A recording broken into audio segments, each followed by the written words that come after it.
भाई जी, बहन के शादी के लिए मैरिज हॉल देख रही हूँ, लेकिन गोपालगंज में कोई भी बढ़िया फैसिलिटी के साथ नहीं। क्या बात कर रही हैं आप? आपने रिद्धि सिद्धि मैरिज हॉल के बारे में नहीं सुना? किसी भी प्रकार का बड़ा फंक्शन यानी रिद्धि सिद्धि मैरिज हॉल, जहां AC rooms and banquet hall, एक बड़ा लॉन एरिया, 100 से भी ज्यादा गाड़ियों के पार्किंग के लिए पर्याप्त जगह, फास्ट स्पीड वाईफाई जोन और सबसे खास बात, ये आपके आर्थिक और वित्तीय स्थिति को समझते हैं। बुकिंग के लिए विजिट करें Riddhi Siddhi marriage hall, हरखुआ, ward number 24, भगवान नगर, गोपालगंज। आज ही कॉल करें मिस्टर सिद्धार्थ अंकित सहाय जी को 93 342 57 656।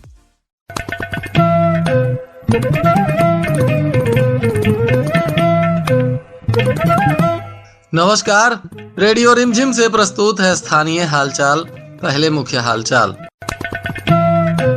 सदर अस्पताल का जिला पदाधिकारी ने किया औचक निरीक्षण। थावे में बच्चे के अपहरण को लेकर 3 लोगों की हुई गिरफ्तारी। राज्य स्तरीय खो खो प्रतियोगिता का हुआ समापन और प्रधानमंत्री विश्वकर्मा योजना को लेकर हुई बैठक।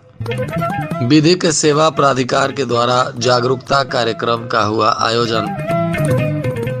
स्थानीय हालचाल के इस अंक के साथ मैं निकेत मिश्र। अब हालचाल विस्तार से।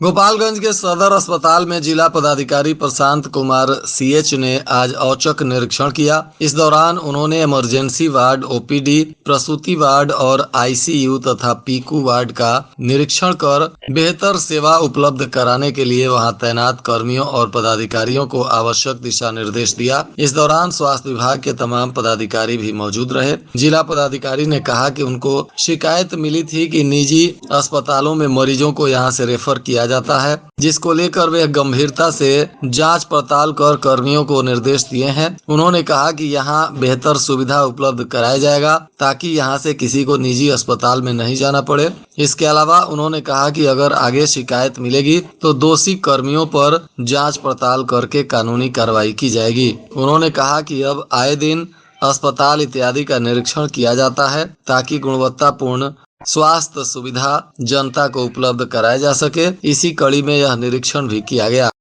इधर थावे थाना की पुलिस ने 2 दिन पहले हुए एक 2 साल के बच्चे के अपहरण को लेकर छापेमारी करते हुए इसमें 2 और लोगों को गिरफ्तार किया है, यानी कुल 3 लोगों की गिरफ्तारी इस मामले में हो गई। एक व्यक्ति बच्चे के साथ ही गिरफ्तार किया गया था और 2 और लोगों की भी गिरफ्तारी अब कर ली गई है। बताया जा रहा है कि आरोपी बेदू टोला गाँव का संजय शाह और लछवार गाँव की रीमी देवी तथा हथुआ थाना क्षेत्र के माधवा लाल मठिया गाँव के मिथुन सिंह हैं, जिन पर पुलिस ने मामला दर्ज कर तीनों को न्यायिक हिरासत में भेज दिया। इनके पास से एक मोटरसाइकिल और एक मोबाइल बरामद हुआ है। आरोपियों ने बताया कि बच्चे का अपहरण 80,000 रुपए में बेचने के लिए किया गया था। बताते चले कि विदेशी टोला के धनंजय बांसफोर और उनकी पत्नी काजल देवी शनिवार को थावे ओवरब्रिज के पास सड़क की साफ सफाई कर रहे थे। इसी दौरान उनके 2 वर्षीय बच्चे का अपहरण मोटरसाइकिल सवार आरोपियों ने कर लिया था। अज्ञात के विरुद्ध मामला दर्ज कर पुलिस ने अनुसंधान शुरू किया और अब इसमें 3 लोगों की गिरफ्तारी हुई है और बच्चे को बरामद कर सकुशल इसके परिजनों को सौंप दिया गया है। राज्य स्तरीय खो खो प्रतियोगिता का समापन हुआ। इसके बाद शहर के मिंज स्टेडियम में 4 दिवसीय इस प्रतियोगिता के समापन के बाद फाइनल टीम को पुरस्कृत किया गया। बताया गया कि चौथे दिन बेतिया और भागलपुर टीम के बीच फाइनल मुकाबला हुआ था। जोरदार हुए इस मुकाबले में भागलपुर की टीम ने 22 अंक हासिल किए, जबकि बेतिया की टीम के द्वारा 13 अंक प्राप्त किया गया। काफी तेज और जवाबी प्रतियोगिता में 9 अंकों की बढ़त करते हुए विजेता टीम भागलपुर घोषित हुई और उसने अपने ट्रॉफी पर कब्जा जमा लिया, जिसके बाद इनके सभी खिलाड़ियों को प्रशस्ति पत्र और अन्य पुरस्कार देकर इन्हें सम्मानित किया गया। निर्णय के अनुसार 32 जिलों से जीत की परचम लहराकर भागलपुर विजेता और बेतिया की टीम उप विजेता बनी। खेल के निर्णायक referee empire scorer Abhishek Kumar Yadav और पवन सिंह तथा रोहित कुमार बोहरा और मनीष कुमार, मुन्ना कुमार, अमित कुमार, राहुल सिंह इत्यादि लोगों ने इस खेल को बेहतरीन तरीके से खिलाया और अपना निर्णय देकर खेल के आनंद को बढ़ाते हुए बेतिया बनाम भागलपुर के बीच खेला गया फाइनल मैच, जो काफी रोमांचक रहा। इस मैच में भागलपुर की टीम को विजेता घोषित किया। खिलाड़ियों के पुरस्कार वितरण से पहले यहां सांस्कृतिक कार्यक्रम का भी आयोजन किया गया, जिसमें सरस्वती संगीत कला केंद्र के छात्राओं के द्वारा पुरस्कार वितरण से पूर्व बेहतरीन सांस्कृतिक कार्यक्रम की प्रस्तुति की गई। इसमें छात्राओं ने झिझिया संगीत पर भाव नृत्य, एक राधा एक मीरा संगीत पर समूह नृत्य तथा मार्शल आर्ट की छात्राओं ने भी सुरक्षा की कई करतबों को दिखाया। मौके पर उपस्थित काफी सारे लोगों ने इस कार्यक्रम का भी लुत्फ उठाया।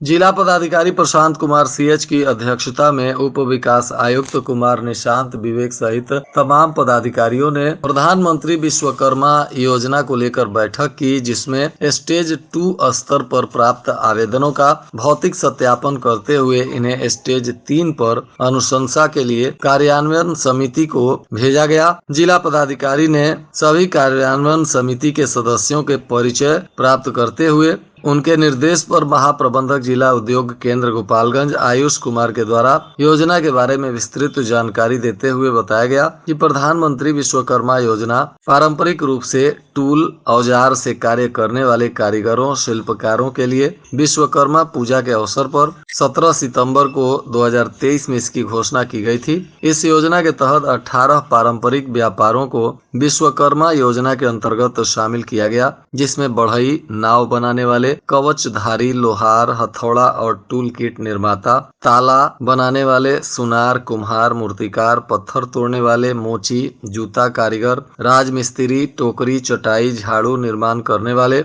बुनकर, गुड़िया, खिलौना इत्यादि बनाने वाले लोगों को इसमें शामिल किया गया है। ऐसे लोगों को प्रशिक्षण के बाद टूल किट्स इत्यादि खरीदने के लिए 15,000 रुपए का सहयोग दिया जाता है और 5% रियायती ब्याज दर पर 1 लाख रुपए पहली किस्त और 2 लाख दूसरी किस्त तथा संपार्श्विक मुक्त क्रेडिट सहायता, डिजिटल लेन देन और विपणन के लिए प्रोत्साहन इत्यादि की सुविधा दी जाती है। इस योजना से गोपालगंज जिला में लगभग 1,828 आवेदन प्राप्त हुआ है, जिसमें जिला कार्यान्वयन समिति के द्वारा अभी तक 1,055 आवेदन स्टेज 3 पर अग्रसारित किया जा चुका है। स्टेज 3 से चयनित आवेदकों को गोपालगंज जिला में 4 प्रशिक्षण केंद्रों में प्रशिक्षण दिया जाएगा। जिला पदाधिकारी के द्वारा 773 आवेदनों के अस्वीकृत किए जाने से संबंधित मुख्य कारण की परीक्षा पर महाप्रबंधक के द्वारा बताया गया कि इनमें मुख्य रूप से ऐसे आवेदन हैं जो पहले से लाभ प्राप्त कर चुके हैं और कुछ ऐसे आवेदन अस्वीकृत किए गए हैं जिनका परंपरागत जुड़ाव संबंधित व्यापार से नहीं रहा है। अस्वीकृत आवेदनों पर संबंधित प्रखंड विकास पदाधिकारी की स्पष्ट अनुशंसा भी प्राप्त है, जिसका जिला पदाधिकारी के द्वारा अवलोकन भी किया गया और सर्वसम्मति से 1,828 आवेदनों को स्तर 3 के लिए अग्रसारित किया गया। राज्य विधिक सेवा प्राधिकार पटना के द्वारा एसएस बालिका उच्चतर माध्यमिक विद्यालय गोपालगंज में सेवा प्राधिकार के कार्य, विधिक सेवा प्राधिकार में पारा विधिक स्वयं सेवकों के कार्य, विधिक सेवाओं की रूपरेखा आदि विषय पर विधिक जागरूकता के साथ साथ बालिका सम्मान कार्यक्रम का भी आयोजन किया गया। इसकी अध्यक्षता सचिव अनूप कुमार उपाध्याय के द्वारा किया गया और उपरोक्त विषय पर प्रकाश डालते हुए जिला विधिक सेवा प्राधिकार के विभिन्न कार्यों और मध्यस्थता के बारे में विभिन्न प्रकार के वादों में प्रशिक्षित मध्यस्थों के द्वारा दोनों पक्षकारों के बीच एकल और संयुक्त सेशंस के द्वारा मध्यस्थता की प्रक्रिया, गरीब एवं असहाय व्यक्तियों को उनके वादों में विधिक सहायता इत्यादि बिंदुओं पर विस्तार से जानकारी दी गई और उपस्थित लोगों को इसके बारे में प्रकाश डालते हुए प्रशिक्षित भी किया गया।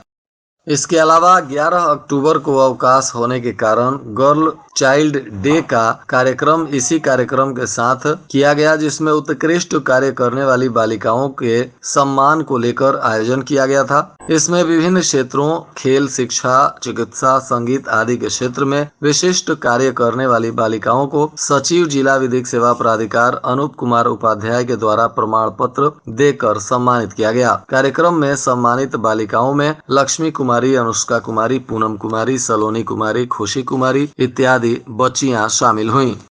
इधर गोपालगंज में पासपोर्ट सेवा मोबाइल वैन कैंप का जिला पदाधिकारी के द्वारा फीता काटकर शुभारंभ किया गया। कौशल विकास केंद्र में इसका शुभारंभ हुआ। जिला पदाधिकारी प्रशांत कुमार सीएच के द्वारा कौशल विकास केंद्र जो समाहरणालय परिसर में स्थित है, वहां इस पासपोर्ट मोबाइल वैन को हरी झंडी दिखाकर रवाना भी किया गया।